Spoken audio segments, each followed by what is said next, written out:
रायबरेली के मेगासो घाट पर सरकार के आदेशों की नाफरमानी साफ नजर आ रही है और प्रशासन है कि मौन बैठा है।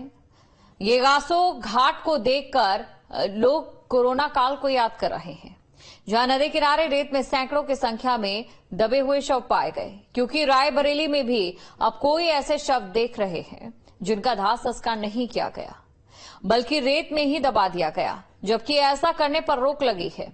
देखिए।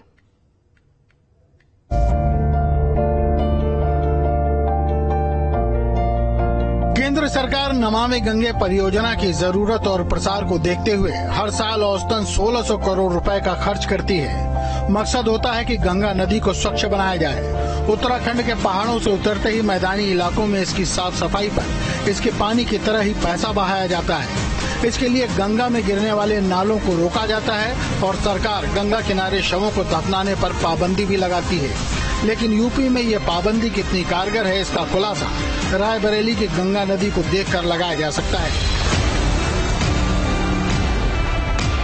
ये रायबरेली का गेगासी घाट है, जहां गंगा नदी अपनी पहचान की मोहताज लग रही है। सकरे नाले जैसी दिख रही नदी के उस पार सैकड़ों शवों को रेत में गाड़कर रामनामी उड़ा दी गई है। इन शवों को लाने वाले गंगा की रेत में 1-2 फीट का गड्ढा खोदकर उसमें शव को दफना देते हैं और फिर रेत चढ़ाकर रामनामी चादर डाल देते हैं। यानी अब ये शव राम के सहारे ही जमीन में दफन रहते हैं, जबकि यूपी में ऐसा करना कब का दंडनीय अपराध घोषित हो चुका है। गंगा स्वच्छता को लेकर बड़े बड़े दावे किए जाते हैं, लेकिन इस वक्त हम खड़े हैं रायबरेली के गेगासो गंगा घाट पर। आप यहाँ देख सकते हैं कि ये शमशान घाट है, यहाँ पर अंतिम संस्कार लोगों का होता है, लेकिन काफी संख्या में शव यहाँ पर आप देख सकते हैं कि रेत में दफनाए गए हैं, जबकि मुख्यमंत्री योगी आदित्यनाथ ने सख्त निर्देश दिए थे कि कहीं भी गंगा रेत में शवों को दफनाया न जाए। लेकिन यहाँ पर सैकड़ों की संख्या में ये शव दफनाए गए हैं और ये जो रंगीन कपड़े पड़े हैं इनके नीचे सारे शव दफनाए गए हैं। करीब 1 फुट से 2 फुट के बीच में शवों को दफना दिया गया है। ऐसे में आप समझ सकते हैं कि गंगा स्वच्छता के जो दावे हैं वो कितना कारगर हैं। यहाँ पर ना ही पुलिस ध्यान देती है, ना ही किसी तरीके का प्रशासन इस पर रोक लगाता है।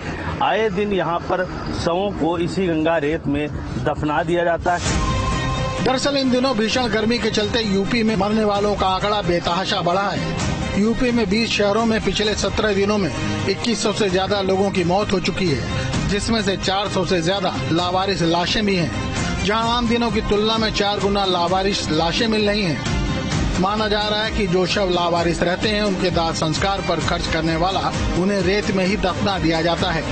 लेकिन असली समस्या तब आती है जब बारिश के मौसम में नदी में पानी भर जाता है और बालू के बह जाने के बाद ये शव उभर कर बाहर आ जाते हैं और पानी में तैरते रहते हैं। सड़ जाने के कारण इन शवों से बदबू भी आती है और नदियां भी प्रदूषित होती रहती हैं। जब न्यूज स्टेट ने इस बाबत एसडीएम से जानना चाहा तो उन्होंने इनकार करते हुए कहा कि नई गाइडलाइन आई है, जिसको पढ़ने के बाद ही कुछ कहा जा सकता है। मौके का मुआयना करने के बाद ही कार्रवाई की जाएगी।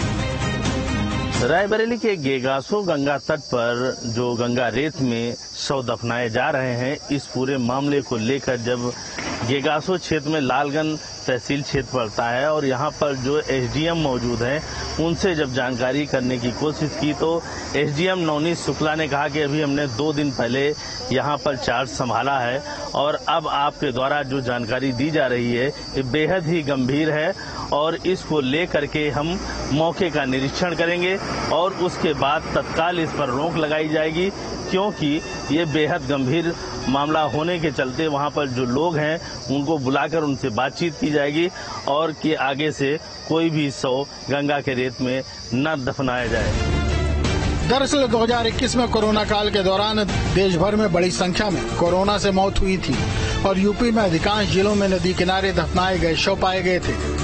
प्रयागराज, कानपुर, रायबरेली, उन्नाव, कन्नौज, गाजीपुर और बलिया की तरह गंगा किनारे सैकड़ों की संख्या में दफन लाशें मिली थी। जो बेहद गरीब थे उनके पास न बचाव के साधन थे न ही इलाज का पैसा, लिहाजा मौत ने पहले उन्हें ही अपने आगोश में ले लिया था। रोजी रोजगार छूट जाने के कारण कोरोना काल में शव को दफनाने के पैसे तक बहुत लोगों के पास नहीं थे। सामान्य दिनों में जहां जलाने के लिए लकड़ी 1000 रुपए क्विंटल बिका करती थी, वहीं कोरोना काल में मनमाना रेट वसूला गया था। लकड़ी 1500 से 1800 रुपए प्रति क्विंटल बिक रही थी, लिहाजा उन्हें रेत के नीचे ही दफन कर दिया गया था। लेकिन पानी कम होने से ये शव बाहर दिखने लगे, जिसका भारी विरोध देश भर में हुआ था। सरकार पर भी सवाल उठे थे, मरने वालों के आंकड़ों पर भी ऐतराज जताया गया था। तब कोरोना काल में बेहद सक्रिय रहे मुख्यमंत्री योगी आदित्यनाथ ने निर्देश दिया था कि नदी किनारे किसी को भी दफनाया न जाए। लेकिन इस बार भीषण गर्मी के दौरान मरने वालों का आंकड़ा बढ़ा है और फिर से नदी किनारे दफनाए जाने वाले शव दिखाई पड़ रहे हैं। हालांकि सनातन परंपरा में शवों का दाह संस्कार किया जाता है। गरुड़ पुराण के मुताबिक शरीर का दाह संस्कार करने से आत्मा का मोह शरीर से छूट जाता है और इसे आत्मा की मुक्ति माना जाता है। लेकिन सनातन धर्म में संतों को जमीन में दफनाने की परंपरा है।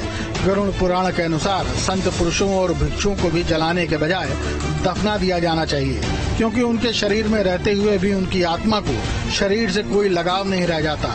इसके अलावा छोटे बच्चों की मृत्यु के बाद भी उन्हें दफनाने की परंपरा है, क्योंकि उन्हें जलाया नहीं जाता, क्योंकि उन्हें भगवान माना जाता है और जलाया नहीं जाता। लेकिन रायबरेली में जिन लोगों के शव रेत में दफन दिख रहे हैं, वो न तो संत हैं और न ही बच्चे। वो तो सिर्फ मुफलिसी के मारे हैं, जिन्हें जीते जी पेट भरने को भोजन नहीं मिल सका और मरने के बाद जलाने के लिए लकड़ी भी नहीं नसीब हो सकी। लेकिन ऐसे शवों को दाह संस्कार की जिम्मेदारी नगर निगम की होती है, सरकार की होती है। ऐसे में प्रशासन को समय रहते इस पर कार्रवाई करनी चाहिए और शवों को दफनाने से रोकना चाहिए, खासकर तब और जरूरी हो जाता है जब मुख्यमंत्री योगी पहले ही सख्त आदेश दे चुके हों।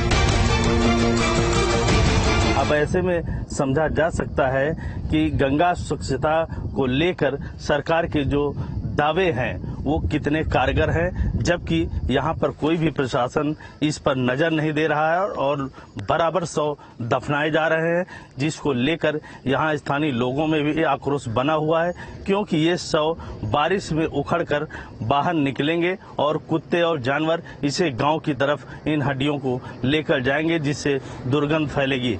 अब देखने वाली बात यह होगी कि रायबरेली जिला प्रशासन इस पूरे मामले को लेकर क्या कार्रवाई करता है और शासन में बैठे लोग भी क्या कार्रवाई करते हैं। Amresh Patel, news state, Raebareli. 5 मई को हुए